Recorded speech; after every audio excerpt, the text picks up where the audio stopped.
actually going to start raining. It's about to start raining.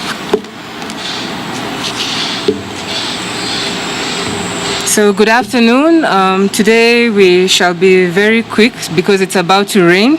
So we're here to give you the National Emergency Response Committee country update as at 23rd April 2020. This forms our 42nd day in terms of response, and this is our 37th briefing. Dear Kenyans, when we rolled out our strategy to contain the COVID-19 disease, we placed quarantine measures at the core of our plan. Our plan was informed by the World Health Organization guidelines and global best practices on the need to isolate suspected cases of exposure to the virus. Since we suspended international travels and tracing of contacts, the approach has moved towards controlling community transmission. And we are aware that this issue has generated a lot of debate. We want to make it clear today that contracting coronavirus is not a crime. All of us have a potential risk of contracting the disease.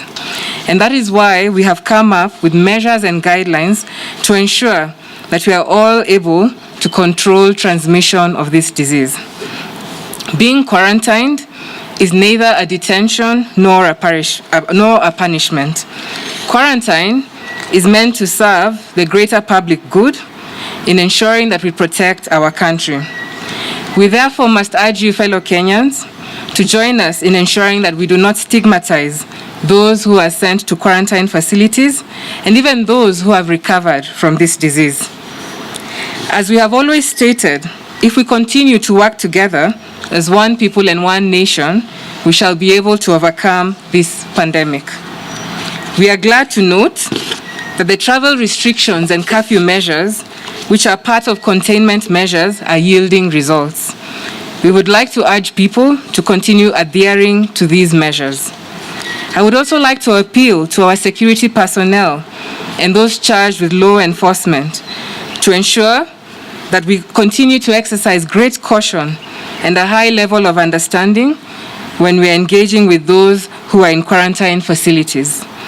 We must work together to ensure that no lives are lost as a result during of this pandemic. And this is our wish in terms of protecting our countrymen. We are glad that Kenyans are taking basic hygiene measures seriously. Towards this end, we are seeing very wonderful innovations with regards to hand washing facilities. And we do have one present here today. For instance, the step OSHA that we have here has actually been utilized by members of the Ministry of Health and forms one of the containment measures that we are advocating for different institutions to put in place. Today, we are celebrating our local innovators who have put all these different devices in place to ensure that our containment measures are actually useful in flattening this curve. We have, however, fellow Kenyans, noticed a worrying over-reliance on sanitizers. While sanitizers are effective, soap and running water is the best for fighting this disease. People must therefore start prioritizing washing hands and only sanitize in conditions where sanitizing would be useful. And this has been elaborated in our communication and in our guidelines. As we continue with this fight, we have also observed that some public service vehicles are defying our containment measures. And increasingly, we are sliding back to the old ways of conducting business. We would like to remind Kenyans that action shall be taken against anyone known to be flouting the current containment measures in place. Fellow Kenyans, it has come to our attention that we do require to continue providing education with regards to coronavirus, and today we would like to highlight the issues of symptoms. We have seen and had concerns from the public regarding how the pathogenesis of this disease evolves. In other words, regarding the issue of being asymptomatic. We've noted that there's confusion about it, and fellow Kenyans, we're here today to tell you that this is a new virus and scientists across the world are still learning. However, one of the key things that we need to remember is that, one, the incubation period for COVID-19 which we would infer to be the time period between exposure of the virus to the time when the onsets come about, on average is usually 5 to 6 days. And sometimes in some individuals, according to the evidence that is coming in, this can actually go up to 14 days. And during this period, it is important to note that the people who have this virus within them can still transmit the virus to different people in the community. Secondly, studies have shown us that sometimes you may test positive for coronavirus depending on different time periods. Some people could test positive between 1 to 3 days of contracting the virus, and this is still an issue that is under surveillance in terms of scientists trying to study it to understand.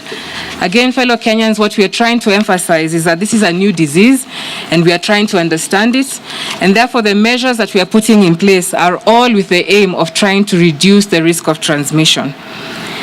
So two things are underscored by the current knowledge that we have on coronavirus: that we have to be consistent in terms of ensuring that we are disciplined, and consistent in ensuring that as we try to put in place the different approaches in terms of testing, isolating, and tracing, that it is important that we all understand that as Kenyans, we do have that personal responsibility in controlling the spread of this disease. It is imperative that all our frontline workers, and this includes not only our healthcare workers, but also our truck drivers, our matatu drivers, our journalists like yourselves here today, bankers, security personnel, all personnel that we've termed as essential, ensure that they adhere to the containment measures. Because you are essential services, it means that you are actually the highest risk of cohorts who are able to spread the disease in our community. And therefore, we do beseech you, those who are termed as essential services, to ensure that you continue adhering to the containment measures, ensure you wash your hands with running water and soap, and ensure that you're wearing face masks at all times. Fellow Kenyans, today our coronavirus situation is as follows. In the last 24 hours, we have tested 668 samples. Today, we've been able to share with you a distribution as to the number of samples collected per county, and this will be availed to you. Nairobi still stands as the highest burden of disease county, and so far, we've run 478 samples in Nairobi County. From the samples collected today, we have 17 persons who have tested positive for coronavirus disease. This therefore brings the total of confirmed cases in the country to 320 cases. All the 7 are Kenyans, 12 from Mombasa, 5 from, all the 17 are Kenyans, 12 from Mombasa, 5 from Nairobi. 15 of these were picked by our surveillance teams, and it is important to emphasize the fact that they were picked by our surveillance teams means that these people were living within our communities. And fellow Kenyans, the evidence that is coming in from our testing shows us that indeed local transmission has been established, and therefore the measures that we keep on reiterating on need to be followed. 2 of these cases are from our mandatory quarantine centers. With regard to gender, 9 are males and 8 are females, and they are aged between 22 to 60 years of age. And on a positive note, we are glad to inform you that 6 patients have recovered and have been discharged, and therefore we now have 89 as the number of recoveries in the country. I thank you.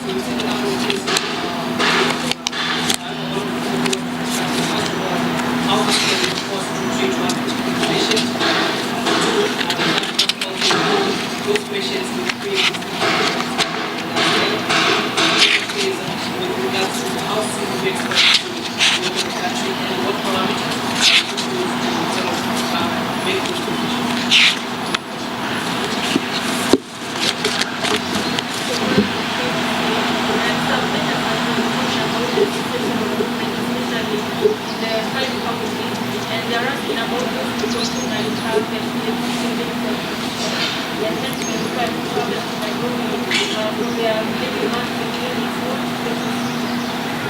The last one. My name is Kenna. Kenna from People Daily. I just want to know from the technical element, the idea of quarantine when everybody arrested, does it not spread a risk to the others? And also the element of cost, which Thank you. Thank you all for your questions. Allow me to begin with the questions from K24 concerning the current containment measures and when we intend to either relax these measures or tighten these measures. So far, we do have a team that is reviewing the impact of the current measures that have been in place. We're looking at the impact of the current hand washing measures, looking at the impact of social distancing, looking at the impact of having 60% occupancy in our transport industry, looking at the impact of having takeaway services in our hotels. And therefore, we've come up with a matrix, and this matrix will be evaluated this Sunday during the NERC committee meeting, and therefore decisions will be made as to whether these containment measures need to be tightened or loosened, and therefore we'll be able to communicate with you at the end of this week. Concerning the issue of cost and bills that are emerging from the coronavirus response at hospital level, again, this is an issue that has come to light. We currently actually are, having a database that is looking at the different billing data, both in public and private facilities, and when negotiations and engagements with the different players to be able to define a mechanism that would be adequate in ensuring that Kenyans who may not be able to meet these bills would have those taken care of. Again, this is communication that will be relayed through the NERC in the coming week, at the end of this week. I would like to invite the DG to come and touch on the issue of quarantine. However, it's important to note, fellow Kenyans, quarantine remains an approach and a measure that is being utilized the world over. And we have noted your concerns with regards to how the quarantine situation has evolved in the country. And indeed, we are working to ensure we improve and we actually meet the merits of having quarantine facilities that are able to meet our targets. That being said, we would like to remind you that some of our cases have been isolated at quarantine centers. Therefore, indeed, this measure has been impactful in protecting Kenyan lives. DG can come in and expound further on further quarantine measures.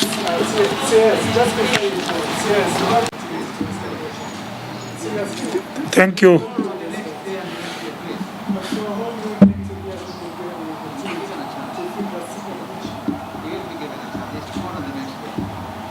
Thank you. I think Madam CAS has clearly articulated the issue of quarantine. It is our assumption that if we pick you as somebody who has broken the curfew, then you are treated as a person who could have come into contact with a potential COVID case.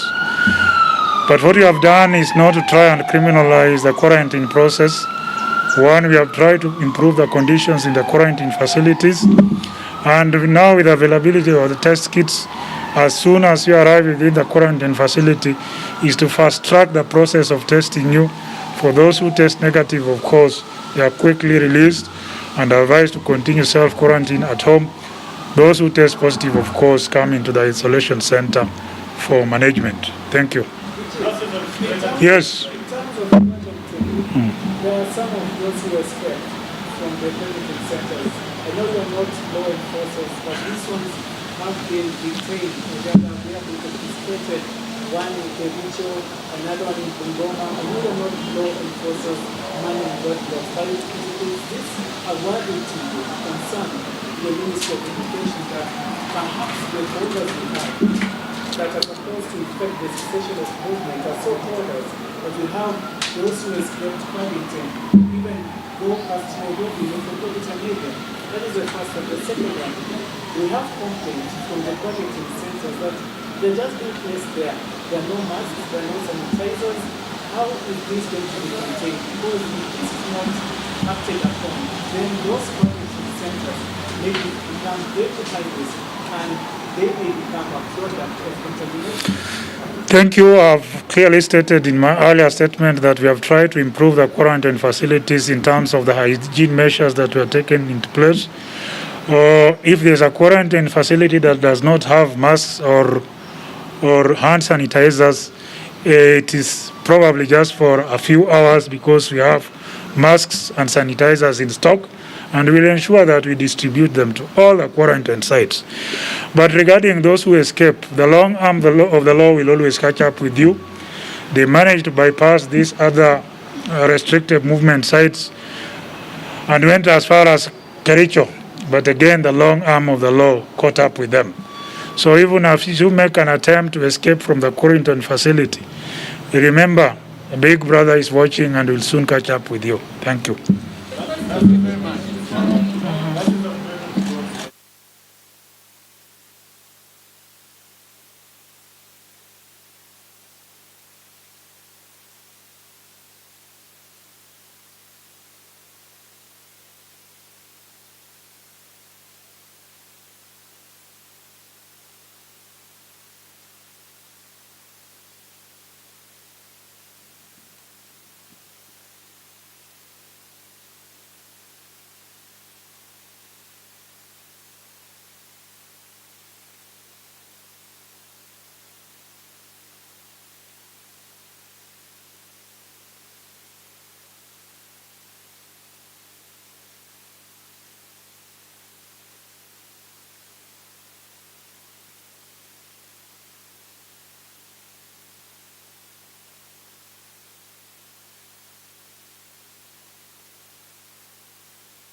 Sasa ungecheza tu hiyo nini ya mwenzangu.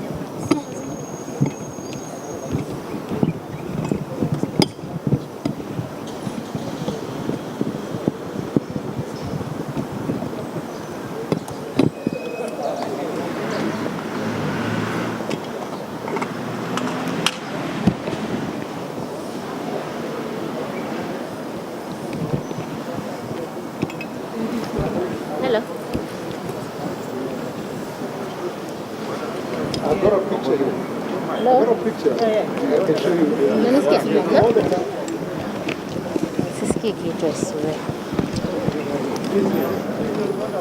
Hello. Ati?